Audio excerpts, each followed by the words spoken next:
Salut à tous, j'espère que vous allez bien. Vous avez tous déjà lu des petites BD en 4 cases environ sur Instagram ou sur Facebook et vous avez envie de réaliser les vôtres. Dans cette vidéo, je vais vous proposer une première approche de la bande dessinée rapide et efficace avec le logiciel Procreate.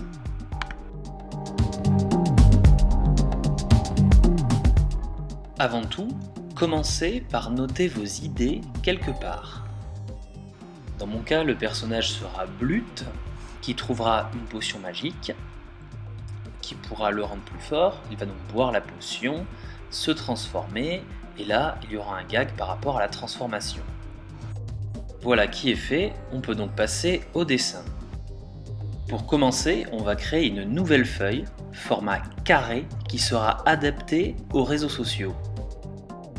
Commencez par prendre un crayon à papier pour faire votre croquis ou votre storyboard.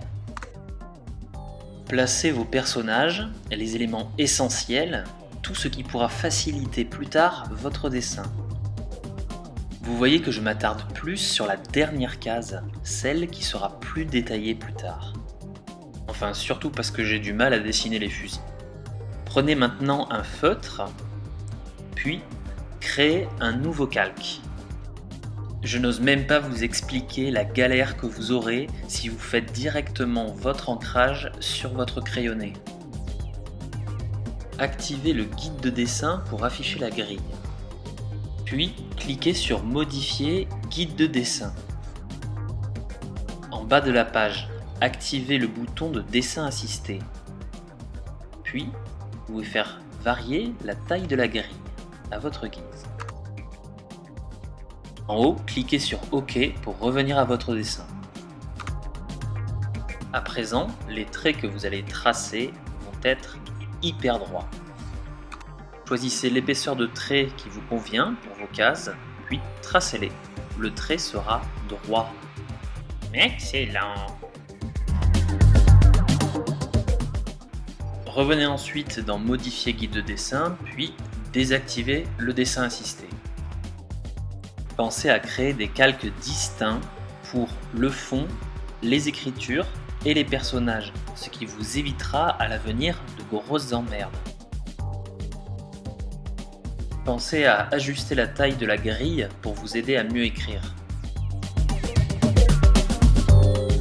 Petite astuce, si vous avez un souci de disposition du texte ou d'un personnage, vous pouvez le déplacer en sélectionnant l'outil lasso, puis en le déplaçant avec l'outil flèche.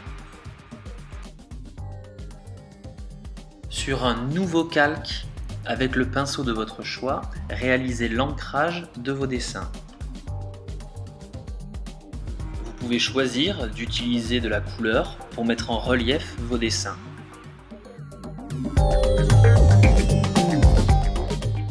Petite astuce pour les zones difficiles à colorier, créez un nouveau calque que vous placerez en dessous du calque contenant vos traits noirs, puis coloriez ce nouveau calque.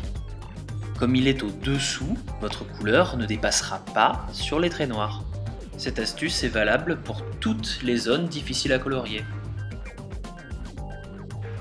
Une fois que vos personnages sont en couleur, sélectionnez votre calque de fond, puis ajoutez-lui une couleur en faisant un glisser-déposer avec la couleur de votre choix. Pour que votre bulle de texte soit blanche, ne vous emmerdez pas. Créez un nouveau calque, encore oui, puis dessinez votre bulle de texte et faites un glisser-déposer avec du blanc par exemple. Petite astuce, pensez à mettre en relief les éléments importants de votre histoire.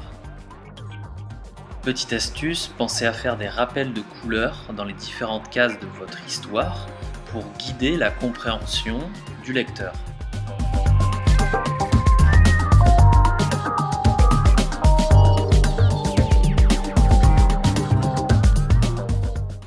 Encore une fois, pensez à donner du relief aux éléments importants de votre histoire. Pensez à signer votre œuvre à la fin de votre création sur un nouveau calque. Bravo, votre dessin est terminé, il va falloir maintenant l'exporter pour pouvoir le partager. Revenez dans la galerie, cliquez sur Sélectionner, cliquez sur votre illustration, puis sur Partager et choisissez par exemple le format JPEG. Cliquez ensuite sur Enregistrer l'image. Bravo, votre exportation est réussie. Vous pouvez maintenant partager votre bande dessinée sur les réseaux sociaux. Récapitulons les différentes astuces. Premièrement, réaliser un croquis avant de dessiner. Deuxièmement, utiliser un format carré pour les réseaux sociaux comme Instagram. Troisièmement, utiliser le guide de dessin pour écrire ou placer vos personnages. Quatrièmement, activer le bouton de dessin assisté pour faire des lignes. Cinquièmement, utiliser différents calques pour faciliter la colorisation. Sixièmement, utiliser l'outil lasso et l'outil flèche pour déplacer ou redimensionner des éléments. Septièmement, placer un calque sous vos traits noirs pour colorier plus facilement. Enfin, huitièmement, utiliser un rappel de couleurs pour conserver une cohérence graphique et guider la compréhension du lecteur. Voilà, j'espère que cette vidéo vous aura été utile pour vos prochaines bandes dessinées ou qu'elle vous aura donné envie de vous lancer. Abonnez-vous à ma chaîne pour être notifié de la sortie des prochaines vidéos et laissez un petit pouce bleu. Vous pouvez aussi me suivre sur Instagram et Facebook ainsi que faire un don sur Tipeee.